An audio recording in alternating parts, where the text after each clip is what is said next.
Hi guys, my name is Lacey, a Spookless and Fat host, and welcome back to my YouTube channel.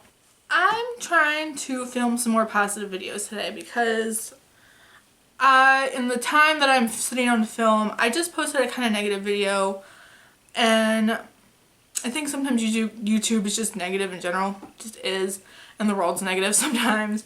And I experienced a loss this week. One of my coworkers passed away this week, and he was a wonderful, wonderful soul. And I've just kind of been in like this, for lack of a better word, blue mindset. And I wanted to film something a little bit more positive. It does kind of have a negative spin on it towards the end, but for right now, for this video, I'm going to be talking to you guys about my makeup journey.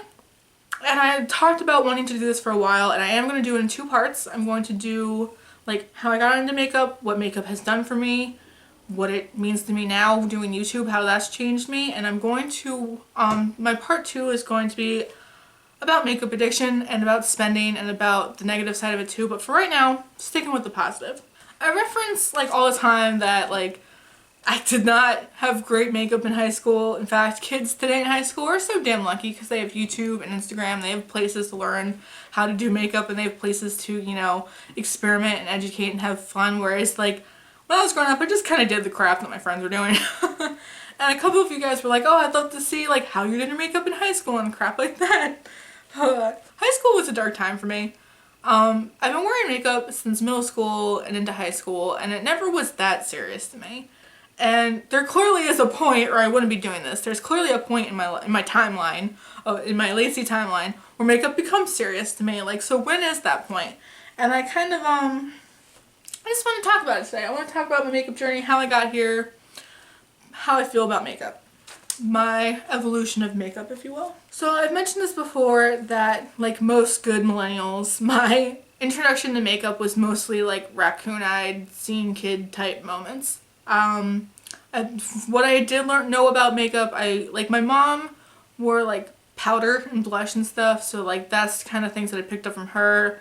My sister's 8 years older than me, and the majority of the time that I was growing up, my sister was away in college, so I didn't have like the experience of like an older sister that I can learn stuff from. Like when I was really little, I would like steal her lipsticks, but I didn't like learn much from my sister. And my mom like would humor me when we were in like drugstores, and she would buy me like a lipstick every once in a while that I thought was pretty, and I would like play dress up in my room. Or I always had those CoverGirl round compacts with the puffs in them. Always had one of those in my purse for no reason other than to like play makeup.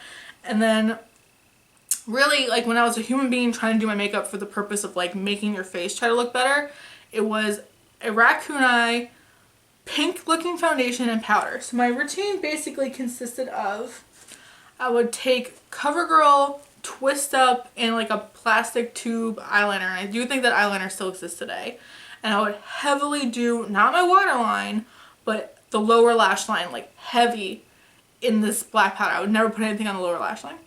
And then I would do black eyeshadow, black with little sparkles in it. I think also CoverGirl, single eyeshadow. Put that all over my lid, but I will give myself props. I didn't know what eyeshadow primer was, but I was aware that if I put something sticky on my eye, the color looked better. So I would do like a base of moisturizer, a face moisturizer. I don't know how good that is for your eyeballs, but I would do that and then put the eyeshadow underneath it so it's super black. And then I would put the pink and green mascara, I forget who makes that mascara, that on my lashes. My foundation was always the Maybelline like jar mousse foundation, because that was really popular at the time. It was in a lot of magazines, and it was also very expensive, and you got like very little product. I was definitely a little pink looking all throughout high school. And then I would put some powder underneath, that same CoverGirl powder over top. And that was how I did my makeup for like years. Nothing in the brows, maybe some blush. I feel like I did use blush. I feel like I used that little CoverGirl blush. I used CoverGirl because that's what my mom used. That little CoverGirl blush with the little brush that came with it, and that's how I would do my makeup. And it was never that serious. It definitely was like, I have to have a raccoon eye because I have a certain tough image that I need to maintain. And I've mentioned this before in other videos, I saw any more makeup than that to be shallow. I thought people who woke up very early to do crazy things to their face were shallow. I thought things like self-tanning was shallow. I did like straighten the crap out of my hair and do the makeup routine that I just suggested. So I don't know, like I was definitely a little bit hypocritical because I was putting some time into my morning routine. And I was bringing hair straighteners to school so I could fix my hair after gym class. But it wasn't that deep. I wasn't doing it to impress boys. I probably was just doing it to impress my friends and like look tough and cool. Things changed for me after my senior year of high school, I would say, and then after. My senior year of high school, I kind of decided that I didn't want to look alternative anymore because I had just been bullied for years of my life and I wanted it to stop. And so I kind of switched it up and I would do no more raccoon eyes, but maybe like a silver eyeshadow and some really, really abnormally bad winged eyeliner. And by wing, I mean like a line over my eyelid and then a stick. That's what I did. And I did that for years. And I would put like sparkly white crap in the inner corners because I had heard someone on like What Not to Wear tell me that that makes you look more awake. And like, it's not good. And then after high school, my senior year of college, I kind of reverted a little bit back to the raccoon eye. So I wasn't doing full black circles, but I was definitely wearing darker colors and kind of getting more back into a grungy look again. And that was coincidentally when I had just started dating my boyfriend Matt. So I've been with Matt for 8 years. We started dating when I was 18 and he was 20. And I was still like I said, I had just reverted back to wearing darker eyeshadow. So it was mostly like navy blues, dark grays, white crap in the corner, and a bad winged eyeliner. And I wouldn't go anywhere if these things were not done to my face. And there was a day where him and a friend of ours wanted to go out to breakfast before we had class. We went to college together. And I flat out said no because I wasn't ready yet. And so this was like height of my insecurity. Because something I didn't bring up before is that I definitely was a very insecure person all throughout high school and up until recent years as an adult. So probably like the height of my insecurity, I had just gotten this boyfriend that I did not think was in my league at all. Because he was very skinny and like thin and frail, and I was like, I've always been a bigger gal. And I definitely wanted to impress him above all else, which I find laughable now because now the amount of crap that I do where I'm just like, whatever Matt thinks. I don't give a shit. In like a good way though. You know what I mean? Because like I'm my own autonomous person, but I definitely wasn't then. And I remember that him and our friend had gotten back from eating breakfast without me early and came to my house to come get me because Matt drove me to school. And I didn't have my makeup on yet and I was so freaked to let them see me without makeup. And they both made such a fuss. They both made such a fuss that I didn't need that much makeup and that I should stop wearing it. And Matt gets very touchy when I bring this up now because he claims that he never meant to tell me what to do. And like I said, we were 18 and 20 collectively. And like I don't think he had malicious intent when he said this. Like I know in my heart that he didn't. He just, from someone who just, you know, loved his new girlfriend, thought that I looked pretty without makeup and didn't think that I needed to do things like miss out on hanging out with people because I didn't have my makeup on yet. But my brain and my impressionable, I need to make everyone in my life happy brain interpreted this as I need to wear no makeup to make them happy. And then I did that for a while and I didn't really wear a lot of makeup at all. And I wasn't happy either way. I wasn't happy when I was wearing the dark raccoon eyes. I wasn't happy when I was wearing less makeup. I just like, none of it translated to me being authentic to myself. None of it. And that's something that I say all this time on this channel. When I look in the mirror now, I see Lacey. She looks back at me. So I see 100% reflection of who I am as a person. I didn't have that as a teenager, as a young adult. And really, in a way, I think makeup gave that to me. Because I cut back on the makeup to make Matt happy, to make my friend happy, who was not my friend anymore. And I definitely wasn't a happy person any way you cut it. And then around that time, so after that, 19, 20, I started cutting my hair differently. I would like shave parts of it, keep a lot of it long. I was experimenting with my hair and kind of getting back into like a healthy medium. So like I had said earlier, I was very like alternative gothy in high school. So I'd wear like trip pants every day with like chains and handcuffs hanging off of them and like fishnet shirts, corsets. And I was really into like dreadlock extensions, which I'm not even going to get into how problematic that was, and like goggles. I wanted to be cybergoth so badly, and I'd wear huge platform combat boots and like death metal t-shirts and like spiked everything. And then I'd cut all of that crap out as a young adult because I wanted to fit in more, and I just was always in this like limbo of like, I'm not being me. I'm always trying to be something else. I'm always trying to be some kind of expectation of somebody else. So right around the time, as a young adult, a couple years in my relationship with Matt, not really caring so much what he has to think anymore because he's locked in at this point, I started experimenting with my hair more. And then I was also like, I was starting to get more on social media and stuff. I had a Tumblr. And I remember seeing on Tumblr, and this dates the story perfectly. It was right when ColourPop first came out, their first birth as a company. And someone on Tumblr had posted swatches of their Super Shock shadows and lippy sticks, which I actually chose to wear a lippy stick today for that reason, on all different skin tones and how it looked beautiful and pigmented and colorful on all different skin tones. And I remember thinking, I want that. I don't know what it is, I don't know how to use it, but I want that. And that's what started everything. That's what started everything I love now is because of ColourPop. So when I placed the ColourPop order for a bunch of Super Shock shadows, the really colorful ones, back when they had pigments. They don't really have pigments anymore. And some lippy sticks.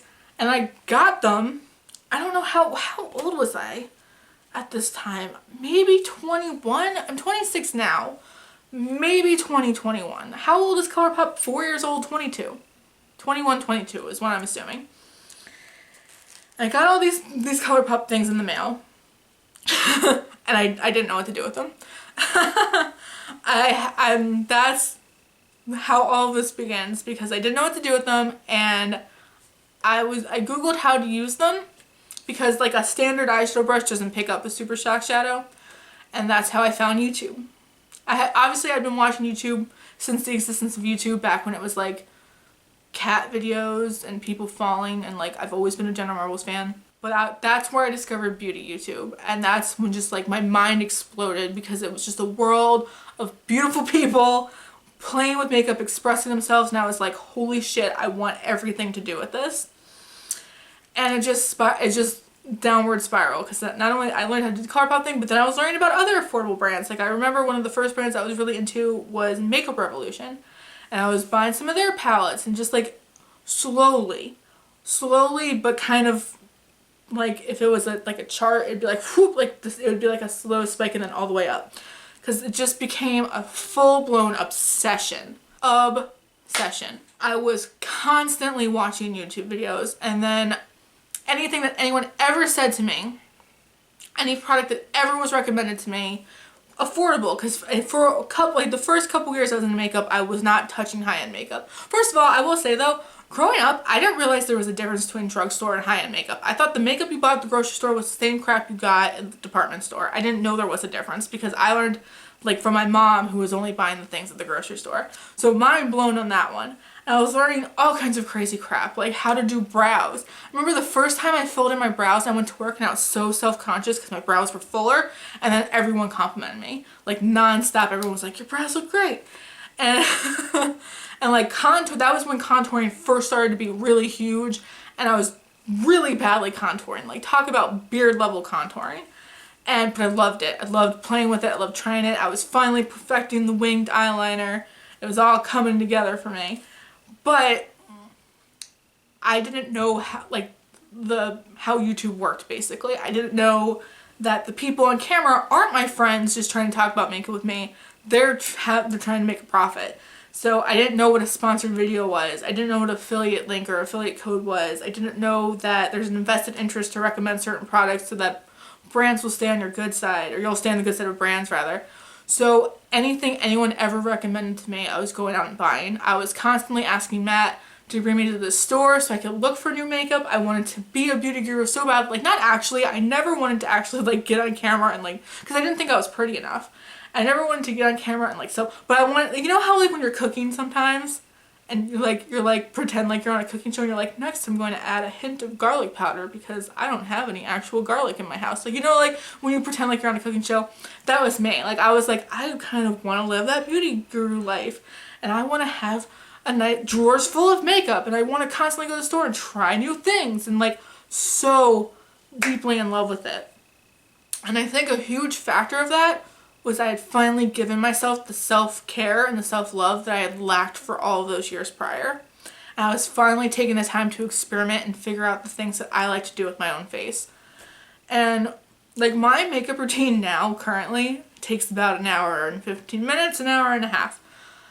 But to me, that is my favorite part of the day, because that is the hour and a half that I sit down and I just devote completely to myself. It's not about anybody else. It's not about anything else. It's about me.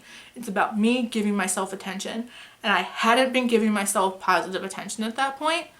And I really think, I know the reason I love makeup so much is because it gave me that sense of myself. It gave me the self-love that I've been lacking my entire life. It gave me a positive way to express myself. And my makeup started getting heavier and heavier again. But the thing I love so much about Matt, and I keep bringing him up because it is important to bring him up in the story, because this whole timeline of me finding myself with makeup definitely, you know, is parallel to the timeline of me getting a serious relationship and a healthy relationship. Because, you know, I can talk about my relationship with Matt in another video if somebody wants that. He can even be in the video for that one. But, like, Matt was so supportive of me with makeup and stuff in a way that I wasn't expecting, because I forgot what I was saying because people in my house started scream talking, I should say. No one in this house knows how to talk at a calm volume. I forgot what I was saying. Something about Matt. Oh yeah. So the timelines of me and Matt, you know, being in a healthy relationship and finding myself definitely parallel and definitely correlate to each other, because my whole like dating history beforehand, and this has a lot to do with this, I was in toxic relationship after toxic relationship. I was constantly looking for approval of other people, specifically partners. And so to have Matt, who just always has supported me and has always been like, you want to put green crap on your face? Do it. It looks cool. Like that, like the positive, like having both those things at the same time, having a way to express myself and a partner that supported me doing those two things like that at the same time. I would not be the person I am today if not for those two things. That's kind of why I wanted to make this video, because I think so often we're talking about the shitty parts of makeup. We're talking about like shitty brand owners, you're shitty if you buy from those brands, what scandal's happening next, makeup shaming, body shaming, whatever. And I want to like use my story to remind people that like makeup saved me. It saved me because confidence, having self-confidence, having that self-love affected everything else in my life positively, because I have a panic disorder and depression, and I wasn't even going to address those things because my opinion of myself was so low that I didn't even think it was worth taking care of myself. And loving myself has allowed me to like fix other things in my life. It got me through college. I don't think I would have survived not only college round 1 but college round 2, because I made the stupid decision to go back for another degree, another undergrad degree. I wouldn't have had the confidence to survive it if I didn't have the confidence in myself. And I wouldn't probably have the healthy relationship that I have now if I wasn't confident as an autonomous person who, like, I always say that I don't need my partner, but I want him in my life, and I think that's a very healthy place to be, because I know I can function without him, that I can do things without him, but we're just in this healthy partnership that I appreciate, and we want to be in each other's lives, and I owe all of that to finding myself through makeup. And that's why I wanted to make this video. I wanted to remind people that there's good things to makeup. It can be healthy and beautiful and expressive and amazing. It can help you love yourself. And I think that's about where I want to leave this video, because, like I touched on earlier, I was constantly going to the store grabbing new makeup. I was constantly asking Matt if he would take me to the store to buy new makeup. I was constantly, boxes were showing up to my house every day. And I think you can get where this is going before I got to the happy place now where I'm on YouTube talking to you guys about how much I love makeup, and I have this great community of other people who love makeup as much as me, and it's all wonderful and amazing. There was a dark point of addiction, and I think people throw makeup addiction out there and we're like, how can you be addicted to makeup? That's stupid. I think when you hear my story, you're going to get it more. I am going to say in this video that video might be triggering to people with different addictions. So if you want to stop it here and you just want to hear the happy parts, that's great. And that's where I'm going to leave it. That's why I have the confidence to even be on camera and do YouTube, because YouTube is so scary. I have it because I found makeup in the first place, and it just allowed me to find myself. Let me know down below what makeup does for you, because I think like I said, we need a positive video like this every once in a while. That makeup doesn't have to be all bad and scary. It can be a wonderful thing for a lot of people. Talk me down below if you like me or you like this video. Hit like and subscribe. Follow me on Instagram so you know what I'm up to when I'm not on YouTube. And look out for part 2 when I talk about the not so fun parts of finding beauty YouTube for the first time. That'll be fun. Love you guys, and I will see you in my next video. Bye guys.